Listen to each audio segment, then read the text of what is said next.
जो 40 रुपये बचेंगे उससे हम सब्जी खरीद के ले जाएंगे तो हम लोग 1 हफ्ते खाएंगे। ऐसी कंडीशन में हमें हमारे गांव की एक फ्रेंड थी शिवानी सोनी, उन्होंने मुझे बताया कि कुछ कर क्यों नहीं लेती आप। फिर मैंने भी बोला ठीक है, यदि जगह खाली हो तो बताना, हम भी आएंगे। मैं आई और मेरे को उस वक्त ये भी पता नहीं था कि असॉर्ट क्या है, कैसे स्टार्टअप होता है, आगे हम क्या कर सकते हैं, कितनी कामयाबी हासिल कर सकते हैं। और हमने फाइनली 4 दिन की ट्रेनिंग अटेंड की। जब मैंने 4 दिन की ट्रेनिंग अटेंड की तो मुझे ये पता चला कि यहाँ पे तो पैसे लगते हैं। अब आप लोग सोच सकते हैं कि मेरी हालत क्या रह गई होगी ये सुन के कि यार यहाँ पे तो पैसे लगते हैं। सबके मम्मी पापा को लगता होगा कि वहाँ पे पैसे लगते हैं, ऐसी कंपनियाँ फ्रॉड होती हैं। बट उसके पहले मैंने ये देख लिया था कि असॉर्ट में जो हमारे सपने हैं ना, हम वास्तव में उन सपनों को पूरा कर सकते हैं। इतनी ताकत है असॉर्ट में। अब करें तो करें क्या, यहाँ पे पैसे भी नहीं है, मम्मी की तबीयत भी खराब है और यहाँ मेरा PGDCA चल रहा था कॉलेज में। अब उसकी भी फीस ही जमा करनी थी। अब फीस जमा कर दूँ कि मम्मी की दवाई करवा लूँ कि असॉर्ट ज्वाइन कर लूँ। तो मैंने PGDCA क्विट कर दिया उस टाइम पे। और जब मैंने PGDCA क्विट किया तो मैंने असॉर्ट का स्टार्टअप किया। और उसके पहले मैं कोचिंग भी पढ़ाती थी। जो कोचिंग से पैसा मिलता था उसका दवाई होता था, मेरा किराया होता था। बट मैंने असॉर्ट में अपने पापा से मैंने बोला कि मुझे 5,000 रुपये चाहिए। मम्मी से भी बोले 5,000 रुपये चाहिए, आगे चल के मैं बहुत काम करूँगी और जल्दी से जल्दी बहुत पैसा कमाने लग जाऊँगी। पापा को मेरे भरोसा नहीं हुआ और मेरे पापा ने मेरे को बोला कि कहाँ फंस रही हो इन सब चीज़ों में। सीधी सी गाँव की लैंग्वेज में उन्होंने बोला कि बस उन्होंने तो ही फंसाए या दे थी। अब मैंने बोला कि एक बार तो ट्रस्ट करिए, 5,000 रुपये। हालांकि मैं उन्हें बताना नहीं चाहती थी कि पैसे लगते कितने हैं, बस ये बताना चाहती थी कि हाँ वहाँ पे पैसे लगते हैं। कल को उन्हें किसी दूसरे के मुंह से पता चले कि यहाँ पे पैसे लगते हैं तो इसके पहले मैं ही बता दूँगी लगते हैं। बस मैंने एग्जैक्ट ये नहीं बताया कि कितने चाहिए मुझे। और मैंने एक फ्रेंड से, एक दोस्त से, उनकी फैमिली से मैंने कॉल कर करके बात करी कि मुझे पैसे चाहिए। और मैंने अपनी फैमिली को भी नहीं बताया कि मैंने यहाँ पे 50,000 लगा के स्टार्टअप किया है। शायद आज भी मेरी फैमिली को नहीं पता होगा कि मैंने 50,000 लगा के यहाँ पे स्टार्टअप किया है। आज के ज़माने में कोई 5 रुपये नहीं देता, मेरे को 50,000 कहाँ से मिल गए। मैंने अपने सारे दोस्तों को कॉल किया, बात की, उन्होंने बोला मेरे पास पैसे नहीं। मैं बोली इसीलिए तो मैंने कॉल किया है कि तुम्हारे पास पैसे नहीं है बट तुम अपनी फैमिली से दिलवा सकते हो। मैंने एक फ्रेंड से बात की और उनकी फैमिली से मैंने बात की कि आंटी जी मैं 1 महीने का टाइम दीजिए, मुझे मेरी जॉब लग गई है, मैं आपके पैसे सारे रिटर्न कर दूँगी। मेरे गाँव की सहेलियाँ होती, वो ज़्यादा पढ़ी लिखी नहीं है, बेचारियों के पास गुल्लड़ था, 300-300 रुपये, 400-400, 500-500 था। मैंने सबके गल्ला छोड़वा दी, इवन अपना भी गल्ला छोड़ दिया। कुछ ही कलेक्ट हुए। मेरी एक फ्रेंड थी, उससे मैंने मांगा, इतनी बेस्ट फ्रेंड थी कि मैंने बोला कि मेरे को पैसे चाहिए। उसने बोला कितने चाहिए? मैं बोली जितना तू दे सकती उतना चाहिए। उसने डायरेक्टली मेरे को 14,000 रुपये दे दिया। उसके अकाउंट में इतने ही थे। बाकी मैं 10-10 रुपये, 50-50 रुपये, किसी ने मेरे को 300 दिया ना, मैंने उसको भी नहीं छोड़ा कि हाँ मुझे चाहिए, इस वक्त मुझे चाहिए और मेरी कंडीशन बहुत ख़राब है। मैं उस टाइम पे पैसे लेने के बाद तो मुझे ऐसा लग रहा था कि शरीर में जान ही नहीं बची। पहली बार मैंने 50,000 किसी से कर्जा लिया, ऊपर से फैमिली को बिना बताए। अब डर ये भी था कि यदि मैं फैमिली को बता देती तो ऑलरेडी जिस इंसान ने 50,000 कभी इकट्ठा ना देखा हो और मैं उस मम्मी को जाके बता दूं कि मेरे को 50,000 रुपये चाहिए, मेरा माइंड ही काम नहीं कर रहा था कि मैं करूँ तो करूँ क्या। बट 20 साल की उम्र में मैंने इतना व्यवहार बनाया था, इतने दोस्त थे मेरे कि सबको पता था कि हाँ ये इंसान अच्छा है, हम इसको पैसे दे सकते हैं। सभी के फैमिली वाले मेरे को जानते थे, आना जाना रहता था, सबने मेरी मदद की और मैंने स्टार्टअप किया। और जब मैंने 50,000 रुपये का सेल्फ परचेज किया तो जब पैसे देते हैं ना, ऐसे ऐसे हाथ काँप रहे थे मेरे कि मैंने तो अपनी जान झोंक दी उस चीज़ पे। लोग 9,000 रुपये देने में कतरा जाते हैं, फैमिली पीछे हो जाती है, बट रानी ने उस वक्त 50,000 रोक दिया था आज यहाँ खड़े होने के लिए कि एक दिन हमारा भी टाइम आएगा कि हम भी आगे जाएंगे। और आज मैं 50,000 दे रही हूँ, हर महीने का मैं 50,000 कमाऊंगी। शायद आज वो वही टाइम है कि 50,000 लगा करके मैं आज हर महीने 50,000 कमाऊंगी। इस बीच मैंने अपने बड़ी मम्मी की लड़की को भी ज्वाइन करवाया, जिनका नाम था प्रियंका केवट। उन्होंने भी कुछ दिन तक काम किया। हमने फाइनली काम करना स्टार्ट कर दिया। जब काम करना हमने स्टार्ट कर दिया तो एक चीज़ की टेंशन रहती थी, हे भगवान, यदि हम नहीं बन पाए तो हमारी फैमिली का क्या होगा। हमने जिससे 50,000 लिया उसका कैसे दूंगी मैं। अब इस चीज़ में ना तो मेरे को भूख लगती थी, ना प्यास लगती थी, रात भर नींद भी नहीं आती थी और सारी रात शायद रोने से गुजरती थी कि शायद मैं नहीं बन पाई तो मेरा क्या होगा, मेरी फैमिली का क्या होगा। कि जिन्हें पता भी नहीं कि हमने 50,000 कर्जा ले लिया, और उसको जब ये पता चलेगा कि 50,000 लेके मतलब इस तरह के चीज़ों में लगा दिया।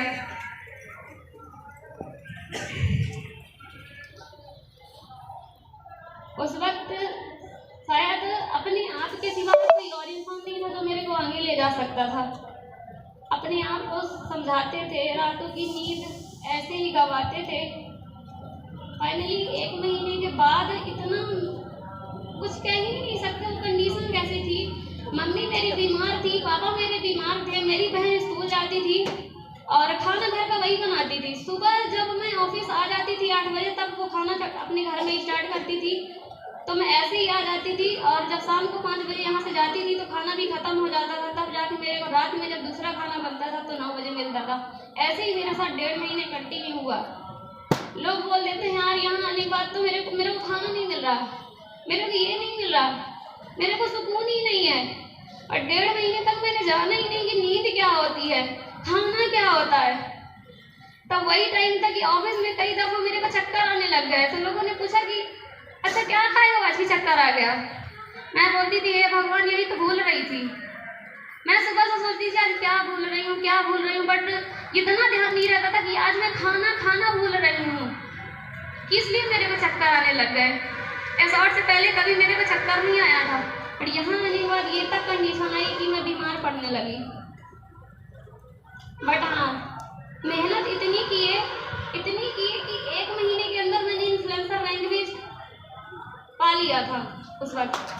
और समथिंग आधा कर्जा मैंने 36,000 अमाउंट का कर्जा 1 महीने के अंदर दिया था, जिनसे लिया था मैंने 1 महीने के अंदर। और 2 महीने में मैंने 67,000 रुपये कमाए थे एसॉर्ट से 2 महीने के अंदर, जिसमें से मैंने 50,000 जिससे कर्जा लिया था वो भी मैंने कंप्लीट कर दिया, और जो कुछ बचे तो मैंने फैमिली को भी दिया और मेरा भी पर्सनल खर्चा चलने लग गया। जब मैं पहली बार मेरे को इनकम मिली ना हाथ में, तब तसल्ली कि हाँ रानी तू अब बन सकती है, तेरे को कोई नहीं रोक सकता। क्योंकि आज मेरे को दिल से भरोसा हो गया, यकीन हो गया, ट्रस्ट हो गया कि हाँ मैं आगे जा सकती हूँ और शॉर्ट मुझे आगे ले जा सकती है। जब मैं धीरे धीरे यहाँ पे काम करने लग गई तो मुझे ये चीज़ पता अपने आप से एहसास हुआ कि शॉर्ट के अलावा मैं कहीं काम नहीं कर पाऊंगी।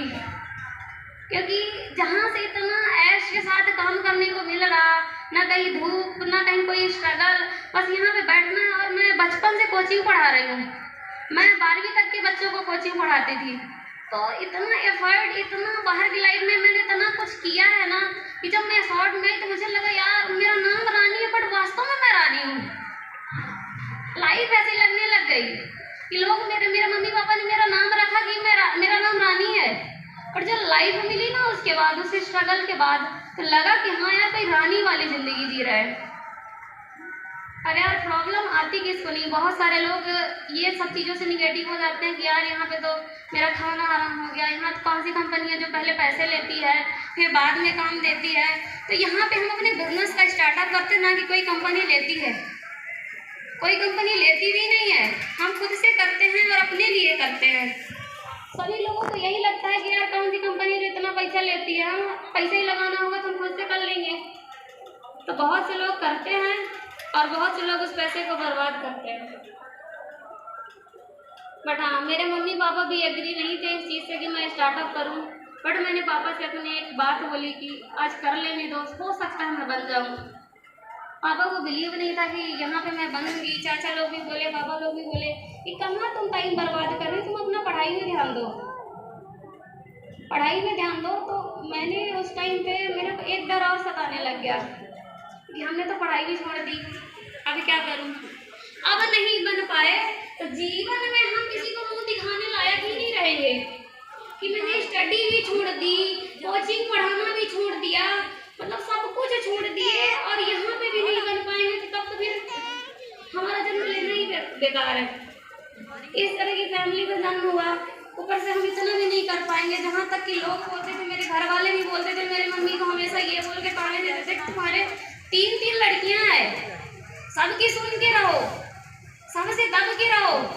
मेरी मम्मी को ये तक मेरी दादी लोग खुद बोलती थी, मेरे चाचा लोग बोलते थे, मेरी फैमिली बोलती थी, सब लोग बोलते थे कि तुम्हारे भगवान ने 3 बेटियां दिया है, तुम सबकी सुनो, जो कोई बोलता है तुम सुन लो बस। और वही चीज मेरे दिल पे लगी थी कि 3 लड़कियां हैं तो क्या हुआ, तुम्हारे बेटों से अच्छा करके दिखाएंगे। मेरे मोहल्ले में इतने रईस लोग हैं, उनकी लड़कियों ने 9th तक पढ़ा और स्टडी छोड़ दी। अब हमारे रिलेशन वाले भी बोलने लग गए कि लड़की बड़ी हो गई, उसकी शादी करना है।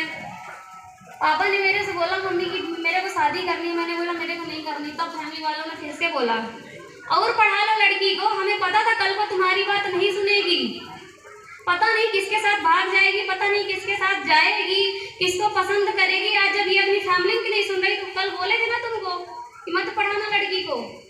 लड़कियां पढ़ने के बाद जहर हो जाती हैं, जहर। एक होती कि मेरे फैमिली के लोगों ने मेरे को बोला था कि तुम मेरे लिए जहर हो पढ़ लिख के,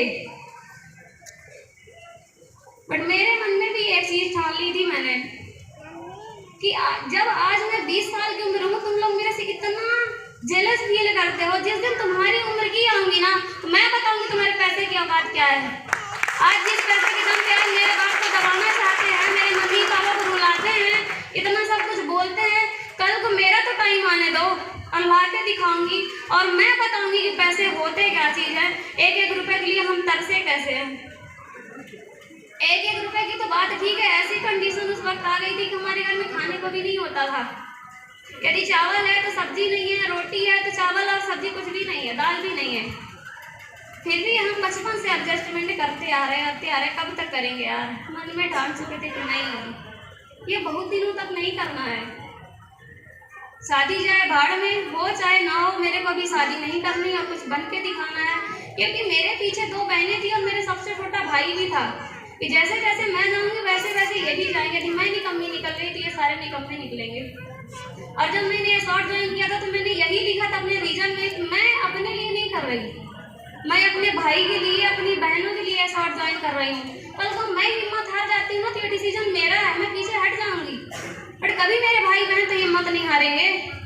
और आया भी मेरा ऐसा टाइम कि मुझे लगा ये शॉर्ट छोड़ देना चाहिए, बट मैंने रीजन खोल के देखा और मैंने उसमें ये देखा कि हाँ यार, मैंने तो अपने लिए ज्वाइन ही नहीं किया था, फिर मैं हार कैसे मान सकती हूँ, मैं गिव अप कैसे कर सकती हूँ। हर फील्ड में ऐसे लोग होते हैं जो आपका पैर पकड़ के पीछे खींचते हैं। और एक वक्त मेरा भी आया कि जब मेरा मन किया कि नहीं गिव अप कर देना चाहिए, इससे ज़्यादा पैसा मैं कहीं और कमा लूँगी, बट उस दिन मेरा रीजन मेरे को याद आया तो मैंने ये देखा कि उसमें तो लिखा ही नहीं कि मैं अपने लिए ज्वाइन कर रही हूँ। उसमें लिखा था कि मैं अपनी बहन के लिए, अपने भाई के लिए, अपने बहन और भाई के करियर के लिए ज्वाइन कर रही हूँ। तो मेरे भाई बहन ने तो कभी हार मानी नहीं, तो मैं कैसे पीछे हट सकती हूँ। मतलब मुझे जहाँ तक जाना है, क्योंकि एक्सटर्नली तो नहीं बता सकती, बट एक चीज़ बोलूँगी कि मैंने कभी अपने लिए शॉर्ट ज्वाइन नहीं किया, इसीलिए आज मैं यहाँ पे हूँ। अपने लिए लोग सेल्फिश भी हो जाते हैं, डर जाते हैं, घबरा जाते हैं, सब कुछ सोच लेते हैं कि नहीं ये काम छोड़ के हम दूसरा कर लेंगे, बट मेरे मन में एक ही चीज़ थी कि मैंने अपने लिए तो किया ही नहीं तो मैं हार कैसे मान पाऊँ, और कभी हार मानूंगी भी नहीं। क्योंकि आज भी मैं बता रही हूँ, मैंने अपने लिए शॉर्ट ज्वाइन नहीं किया, अपनी फैमिली के लिए किया था। और जब मेरी फैमिली खुश है, मेरे को सपोर्ट करती है, तो मैं हार मान भी कैसे सकती हूँ। और मेरी प्रॉब्लम बस मेरी प्रॉब्लम नहीं है, जो अपनी प्रॉब्लम थी मैंने सॉर्ट आउट कर दिया साइड में, बस अब फैमिली है जो यदि मेरे को सपोर्ट कर रही है तो मैं कभी इनको पीछे नहीं जाने दूंगी। और मेरा जीवन का एक ही लक्ष्य है कि जिन्होंने मेरे को पैसे की औकात बताई है कि तू लड़की है, तेरा काम है चूल्हा चौकी करना, मैं उनसे खुल के बोल देना चाहती हूँ, मेरे को पसंद नहीं है चूल्हा चौकी करना, नहीं है पसंद और नहीं तो कभी करूंगी मैं, नहीं है जरूरत मुझे शादी करने की। मैं अपनी फैमिली के लिए खड़ी हूँ और हमेशा सपोर्ट सिस्टम बन के खड़ी रहना चाहती हूँ, हमेशा। बस मुझे नहीं है किसी इंसान की जरूरत। मेरे पापा ने मेरे को इतना सक्षम बनाया है, इतना बनाया है मुझे कि मैं किसी के सामने झुक नहीं सकती। है मेरे अंदर ये ईगो है कि मेरे को किसी के सामने नहीं झुकना। मेरे गांव में लड़कियों को लोग बोलते हैं कि बस नाम गाम जानने के लिए पढ़ लिए बहुत है, और लड़कियों का काम होता है चूल्हा चौकी करना, शादी के बाद भी तुम्हें करना यही है। बट मैं नहीं करना चाहती और नहीं तो करूंगी। शायद लोगों ने मेरे को ये तक बोला है कि ऐसी लड़कियां पता नहीं क्या होती हैं जो अपने माँ बाप की बात नहीं मानती। पर एक वक्त के लिए जिनके मम्मी पापा यहाँ पे आए हैं, मैं उनसे एक निवेदन करना चाहूँगी कि एक बार बच्चों को मौका तो दीजिए, टाइम तो दीजिए, करके दिखाएंगे, बन के दिखाएंगे, क्योंकि स्टार्टिंग में कोई सपोर्ट नहीं करता। हमने कैसे बिताया हमें पता है, पर आप लोगों को नहीं पता कि आपके बच्चे कितना कष्ट झेल रहे हैं क्योंकि फैमिली से सपोर्ट नहीं मिल रहा। पर मैं यही बोलना चाहूँगी यार, प्लीज़ अपने बच्चों का सपोर्ट करिए। एक बार पूछिए तो सही कि वो बनना क्या चाहते हैं, करना क्या चाहते हैं। सब लोग यही बोलते हैं कि पढ़ लिख लो नौकरी लग जाएगी। नौकरी का मतलब क्या होता है? किसी की गुलामी करना। और यदि हम किसी की गुलामी नहीं करना चाहते हैं तो इसमें गलत क्या है? हम खुद से खड़े होना चाहते हैं, खुद के दम पे बनना चाहते हैं, हम किसी की गुलामी नहीं करना चाहते। क्या इसमें लड़कियां बेतमाशा हो जाती हैं? क्या उनकी कोई रिस्पेक्ट नहीं रह जाती? हम आप लोगों से पूछना चाहते हैं, क्या लड़कियां ऐसे नहीं हो जाती बेशरम? किस किताब में ऐसा लिखा है कि लड़कियों का काम सिर्फ चूल्हा चौकी होता है? हमारे साथ बहुत सारे लड़के काम करते, लड़कियां भी काम करती। मैं जब यहाँ पर ट्रेनिंग अटेंड की थी ना, तो मैंने एक चीज देखा था कि यार ऐसे लड़के हमारे गाँव में सिगरेट पीते भागते हैं और ऐसे लोग यहाँ पे ट्रेनिंग दे रहे हैं। इसका मतलब ये कि हम यहाँ पे बन सकते हैं। हमें जैसे माहौल की जरूरत थी, हमें वैसा माहौल मिल गया है और हम उस चांस को गंवाना नहीं चाहते थे और एक्सेप्ट किया हमने उन चैलेंजेस को जो हमारे यहाँ तकलीफ दी। शायद मैं आप सभी लोगों के सामने खड़ी हूँ ना, तो वो चैलेंजेस फेस करके ही खड़ी हूँ। बहुत सारी लड़कियाँ होती हैं हिम्मत हार जाती हैं, बट यही बोलूँगी, यू कैन डू इट। तुम सब कर सकते हो। यदि मैंने किया है, मेरी जैसी लड़की की है, रात रात भर रो के, एक डेढ़ महीने भूखे रह के, लोग 9 दिन का उपवास रखते हैं ना, रानी का 1.5 महीने कंटिन्यू उपवास चला है सिर्फ एक बार खा के। और जब मैं वो चीज़ें याद करती हूँ ना, तो एक्सप्लेन नहीं कर सकती कि अब क्या लगता है कि मैं वो झेल ही नहीं पाऊँगी।